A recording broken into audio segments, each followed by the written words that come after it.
So if a company comes and they have an 8% net profit margin, the immediate thing I do is say, okay, how are we going to design a path to get to 20?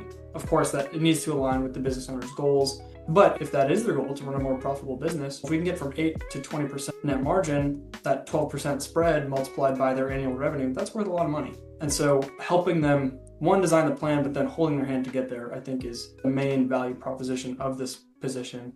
This is the Bender CFO Podcast, where we empower business owners to gain financial clarity and maximize growth. Hello, everyone. Today I have Collin. Collin is a founder of Proview CFO, a Dallas-based fractional CFO and bookkeeping firm that supports fast-growing businesses across the country. Before launching his own firm, he spent years on Wall Street in equity research. Collin has deep experience in high-growth startups. He's helped SaaS and other startups raise over $10 million in funding, supported companies growing 15% month over month, and guided established tech and marketing firms to stronger profitability. His philosophy is simple. Strategic finance is leverage. Use the right numbers, make the right decisions, and unlock outsized results. Welcome to the show, Collin. Thanks for being here. Thanks a lot for having me, Shane. Super excited to talk with you. Been looking forward to this for a long time, so excited to hop in. Yeah. And I've mentioned this before on some other podcasts, but we have a fractional CFO group that we collaborate, and we all have experience in different areas, and it allows us to, in fact, Collin, when our last meeting, brought up a software that I never even heard of before that is helping me and my firm. So we collaborate, whether it's in industries, different experience, and so it allows us to be able to help our clients even more. So I wanted to get to know you a little bit better. Just tell me a little bit about the industries you serve and basically what led you into the fractional CFO space. Yeah, so the primary industries that I focused on, and I'm not really sure how this happens. Sometimes your niche chooses you somehow, but I've worked with a lot of software companies, specifically from startup stage to even well-established SaaS companies, tech businesses, and marketing agencies. And a lot of times what's unique between that space is a lot of agency owners will try and spin up their own software in some capacity, which is interesting, but that has been the focus. Software companies and agencies, creative agencies, marketing agencies, agency style businesses, ranging from startup stage, mainly if it's a software startup, of course, and funded. So I've helped raise capital as a big portion of that. And then established businesses up to the sweet spot for me has been in the sort of 1 to 5 to 10 range, but work with businesses up to 20 and 30 million. Yeah. So explain a little bit more about your background. Had some experience on Wall Street, equity research, how that integrates to what you do today. Yeah, my background came from Wall Street, working specifically in energy and transportation, doing equity research. And the main thing that sort of stuck with me when I was doing that job, or that I saw and I guess applied to, and this kind of goes into your other question that you said, what led you into the fractional CFO space? Part of it was doing the work that I was doing and forecasting, building models on these large publicly traded companies, of course, very large enterprises, highly complex, incredibly smart people leading them. I would argue some of the smartest people across the US, of course. And then on the investing side, there's the buy side investors who sit across from the table and grill these public company CEOs, ask them hard questions, and really are able to drill down to and make them squirm, but ultimately find ways to uncover a lot of value and make decisions about the value of a stock. And so my thought was, what if I take that process and start using it for everyday businesses? Surely there's a way to add value. And that's how it started. It's just taking that simple approach and then applying it to everyday businesses and helping your founder that's not some kind of public company, but just an everyday American small business, helping them make better decisions that's help their business be more profitable, help them hire people, help them grow. That's been great. So. Yeah, for sure. I can imagine it's interesting how when you talk about publicly traded companies, larger companies, and how their process is a lot more sophisticated. Most of the time they have decent accounting, hopefully, especially the publicly traded required. And then you go into these small 1 to 5 million, you're like, oh my goodness, it's like some things that are just low hanging fruit they've never even thought of. It can make a pretty big impact. I think at the end of the day, it's almost like even from a large business to a small business, like so many of when you look at companies from a financial lens, which is what we do as fractional CFOs, the principles are the same that drive value. And really, like when it comes down to it, it's not that complex. But if you can help a business owner see that, understand that, and pursue it, there's a lot of value there. Yeah. So tell us, like, what are some specific things that you do that add value to your clients when you're working with them? Yeah, so there's two, and this is a question, admittedly, I've been thinking about a lot myself lately because when I first started this, I had one thing in mind, and then as you progress, like my understanding of this has evolved. But I think one of the most immediate and tangible things that I would call out is almost this, I guess what I would call a financial improvement process, or helping a business owner, or so approaching a business owner, coming to them and they need help, whether it be profitability or cash flow, or they just want to forecast, whatever. But breaking down the P&L and showing them, all right, your business, for example, if it's an agency, agencies are fairly easy to service business. There are fairly simple targets from gross margins to operating income margins as to where the business should be depending on its size. And a lot of times that's just completely out of whack. And so a business owner is running their company. They might think it's great, they might not. They might know or they might not, depending on their accounting data, and helping them effectively right size their P&L. So if their gross profit margins are way off, one, showing them that, helping them understand that. And a lot of times they're not factoring things into their cost of services or cost of goods sold that should be, which is a big value add. And because what that immediately applies is maybe you thought you were running your business profitably, but you weren't because you're not effectively considering everything that goes into delivering your service. That's one piece. And then helping them design a plan to get there. So if a company comes and they have an 8% net profit margin, the immediate thing I do is say, okay, how are we going to design a path to get to 20? Of course, that it needs to align with the business owner's goals. But if that is their goal, to run a more profitable business, if we can get from 8 to 20% net margin, that 12% spread multiplied by their annual revenue, that's worth a lot of money. And so helping them, one, design the plan, but then holding their hand to get there, I think is the main value proposition of this position. Then the other thing that has really stuck out to me lately that I keep seeing more and more being a bigger value proposition of what I do. And I didn't realize this at first, but when it comes down to it, no one knows, especially working with small businesses like this, one to anywhere less than 50 million, I would think, in annual revenue. The founder is almost always going to know the most about their business. And in our capacity, stepping in a fractional role, there's no way that we can know their business inside and out like they do. And so one of the most valuable things that I've seen with this process is going through and giving founders forecasts, giving them confidence in how they're running the business and outlook to make the decisions they're making, really allows them to feel confident in what they're doing and allows them to decide faster, move faster, and honestly take risks that they would not have otherwise taken. So that one's hard to quantify. It's not as easy as we're adding percentage of net profit here or we're improving this, but that is far and away one of the most valuable pieces of this role, in my opinion. Yeah. No, that's well said.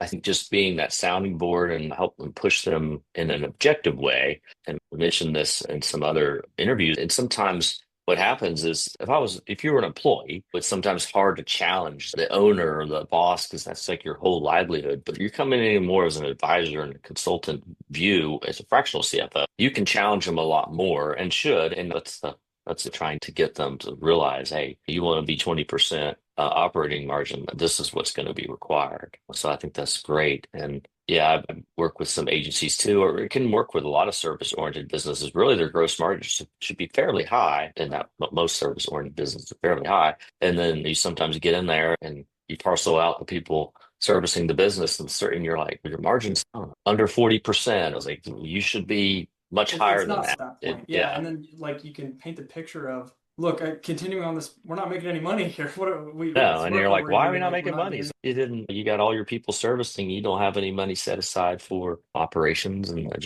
selling general administrative expenses and all those things. It strangles the business. Yeah. It's important. Yeah, that's great. So tell me a little bit more about, as you've been working with clients, some certain financial or economic trends that you feel like business owners should be watching or looking for. I think the most obvious one that it comes to mind, and as cliche as it is, like AI is having a massive impact right now. And I do think it's really important. I think there's maybe a balance to how businesses should go about it. Some companies are AI driven and focused. Like I've worked with software companies who have AI at their core. And then there's other businesses who are, let's say, less technically inclined. But the wave of AI is here. I think and I don't want to make this a big talking point, but I think every business can find value in it. I've found value working with myself. I'm sure you have too, Shane, with your prep. I think it's here to stay. And I think there's a lot of ways to use it as a tool. So. No, I agree. It's probably still in its infancy, really, as far as what it looks like. And so being able to be use it will make a huge impact. There's certain pitfalls that you see that business owners or businesses are doing in the sizes that you're working with, like a 1 to Yeah. 10 million. That there's what do you see most often? My answer for that, and I'm going to build off the previous question with AI because Yeah. it's specifically one thing that I see a lot in my space, at least, is everybody wants to be a SaaS company, right? Like they have it's sexy, they get higher multiples. You can get a revenue multiple instead of like an EBITDA multiple. Your company's worth more. And so, one of the biggest, it seems so many of the founders I work with, they have this shiny object syndrome that's drawing them. They have a perfectly good business, but they want to say, all right, AI exists. We need to become a SaaS, or we need to like somehow make this into a platform that we can sell. And I'm not saying Mhm. it's always wrong, but I think it's much more difficult than a lot of founders anticipate. And there's a lot of heartache that goes into building a software company. It's why these companies Yeah. raise a bunch of capital to get going, because there's a lot of infrastructure,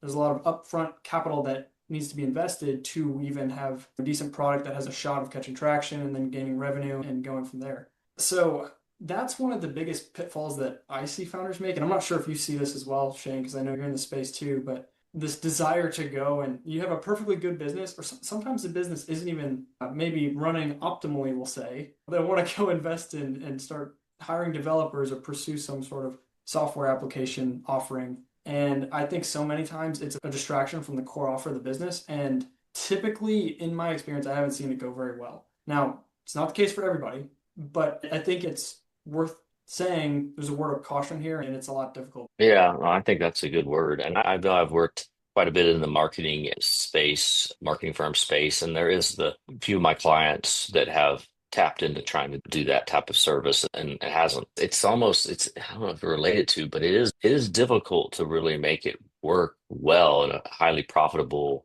situation because you do have to spend a lot of money, there's a lot of competition out there. But the challenge I think that maybe agencies are experiencing is with AI, and there is the thought process that a lot of the work that is being done by agencies would be done by AI in a short term, like in the next 5 years, let's say.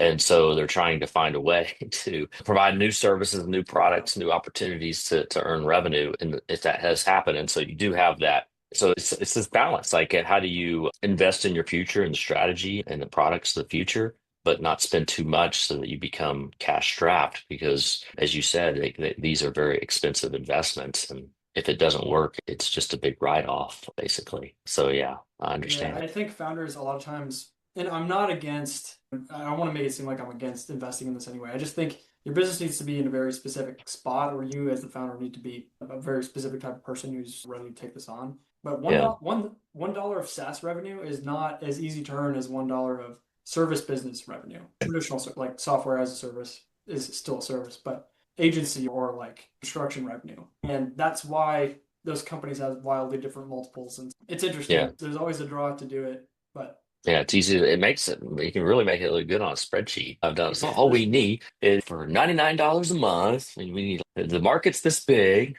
All we need is 100,000 users or something. Like all of a sudden the numbers look so big, but it's And then just we're worth 100 million bucks, and just like that. I understand. And I think that that's another value is building those models out, looking at the different risks that could happen, like what would happen. And that's one of my challenges as a CFO sometimes is because I don't know, but we don't know the futures. Like we can model it out. Yeah, there is a optimistic scenario where this happens. There's a realistic, here's a scenario where what would happen if this happened, which in yours in my experience, you might say this is the more likelihood to happen just because not everybody makes it work. It's hard. Otherwise, you'd have tons and tons. And how many SaaS companies can you have doing the same thing? You know how it It's a goes. Like, race to the bottom, or yeah, yeah, you companies, just if it's competition just too fierce. much, Yeah. it's too the consumers only. It's only going to be a few that do that. I think a lot of times businesses, I guess it could be, I would summarize it like this. A lot of times businesses would be more well served to focus on what they're doing now and just double it or do it better than go pursue something new like a software offering and hope that is going to provide them with Mhm. some multiple of enterprise value that they don't currently have. I think a lot of times the more likely and smarter option is probably just to focus on what you're doing and keep doing it and do it better. Yeah. Well said. Yeah, for sure. I know you have a situation where you do some bookkeeping too and do CFO services. So how do you see working with other fractional CFOs or other advisors? Like, how does that work for you? Yeah, so I brought on a bookkeeping team basically out of necessity because so many clients came and needed help and they'd ask for help, but I wouldn't be able to do anything because of course the financials were a mess. And so it was a very easy step to start offering bookkeeping services and offer a fully integrated from the foundation of accounting all the way to your fractional CFO of one cohesive funnel helping you out with the finance arm of your business. So that's been good. Specifically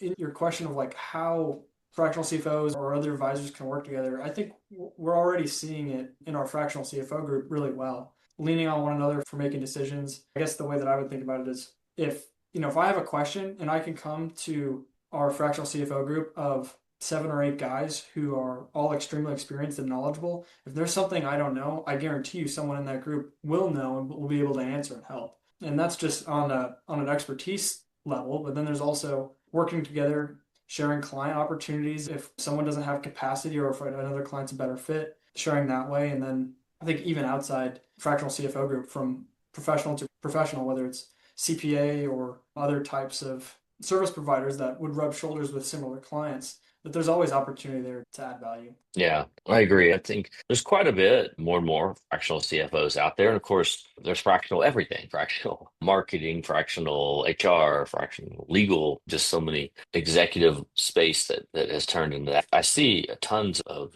value in that. And there's a lot of room for it to grow because as technology advances, the need to spend $200,000-300,000 or whatever for all of these employees is not as necessary. But you still need the guidance. And then what we've decided to do is, hey, we're not in some kind of silo here, or we need to be able to have the community of other people to ask. So I gave you that example of that software that Colin mentioned to me about. We've had other people ask for advice or I just want to know what to do in certain scenarios. So there's been people where I've needed to get some financing help for clients, like give us contacts of somebody to talk to work through that issue. There's people in the group that do raise capital, actual equity in certain areas that I don't do a whole lot of. I don't. If somebody came to me and said, "Hey, I want a one-stop shop that can do the bookkeeping and CFO stuff," I don't do that. I don't. So there's other people in the group that do that better. So that's the benefit of the group, which we have on our website, and we'll put a link to it, but you can see everybody's bio there and kind of you can set up meetings to talk to each other or to you or to anybody who wants to meet them. So that's how it works in our group. So let's just take a situation where you have a business owner and they're like, want to hire the fractional CFO for the first time. And you probably get to see that quite often, especially if you're working with that 1 to 5 million. They probably aren't even used to they don't even know what a CFO does half the time at that level. What would you say they should look for in considering hiring a fractional CFO? I've thought a bit about this, and the obvious answers come to mind, like industry expertise. Do they understand your industry? Do they have experience there? But honestly, I don't think founders should overthink it. I think as long as the fractional CFO that you're going to work with is the right fit, has the right sort of package offering for your size business and what you're looking for, my advice is to just do it. And I'm biased, but I believe the investment is almost always worth it, especially if the founder is not as financially inclined, or maybe that's an area of their business they feel less secure about. But at the end of the day, working with a fractional CFO is not an irreversible decision. And if it's not working out, you can always stop. And really, when you take in the risk that it might be for 1 month or 2 months to see if it's right for your business versus the possible reward that can come from it, I think it's a no-brainer. And some of the best founders I know are willing to just make decisions. They'll make decisions quickly, and they know that there's risk and reward, and they're able to if it doesn't work out, they're able to make that decision as well. But I think a lot of times founders overcomplicate it, and they sit there wondering, oh, should I do it? Should I not do it? If you have the cash flow and you have a need, I don't think it's complicated. Step forward, and if you don't find the right person, try again. There's always, take our group, for example. We know several experts across industries that can probably help. Yeah, no, that's good advice because give it a shot I always say it might take 3 months or something to get the full experience. But even we have a smaller initial engagement that allows you to see, hey, this is what we would do pretty much in the first month. of any engagement, and you get a lot of value from that. So just that alone is worth trying it out. More times than not, almost, I'd say, for our situation, well over 90%, 95% of the people that have taken that first month didn't see the value. And it's hard to explain if you haven't experienced it. It really is hard. Sometimes we even have videos on our website. And I was talking with somebody and sent them the link to the videos. And of course, founders and owners, they don't have any time really. And she just hadn't got a chance to watch the videos. I haven't watched the videos yet, so I can't get started. I'm like, no, that's just, but a lot of it's just, hey, experiencing it with your numbers and then getting one or two nuggets, all of a sudden you're like, oh, aha moment. So that makes sense now. Yeah, to your point, I don't think it's ever as big of, even a 3-month investment is not that big of a deal. But I think one challenge that we have as finance professionals is actually communicating the value and helping clients understand that when sales is probably not our first language.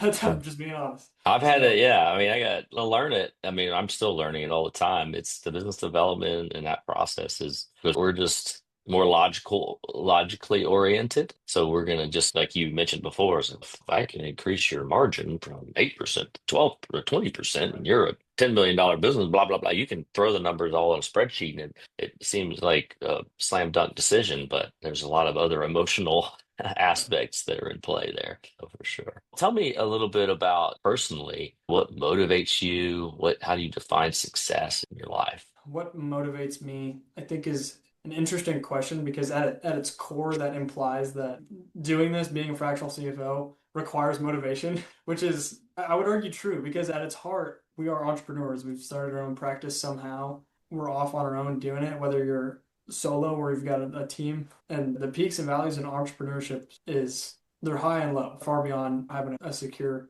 W-2 job. But that being said, there's nothing else I'd rather be doing because I'm doing exactly what I want to be doing. And I believe like working with companies in this capacity it's incredibly fulfilling. I believe that I have a talent for it and my background helps me do these things for clients. So I think just seeing the results that clients get, like that's the truly motivating piece of this. Is when you can step into a client's business and help them solve the thing that they've been stressing about for the last 2 years, help them finally get over their cash flow problems or design a plan to become a more profitable business and help them actually get there. And then to see them take the next step, which is reinvesting into growth and hiring new team members. And you see them adding value through their business like that. And to know that you had a small part of that, I think it's very fulfilling. That keeps me motivated. I think that's a great part of this job. Yeah, that's great. Sure. I definitely appreciate this time, our discussion here today, and just hope you have a great day. And thanks a lot for talking with us. For sure. Thanks, Shane. Really appreciate the podcast and you inviting me on, and looking forward to maybe doing more in the future. So thank you. All right. Sounds good. Thanks so much for listening to the Bender CFO Podcast. Help us out by subscribing on YouTube so you don't miss another episode, or listen to us on Spotify and rate us 5 stars so more people can get this content to help their businesses grow and be successful.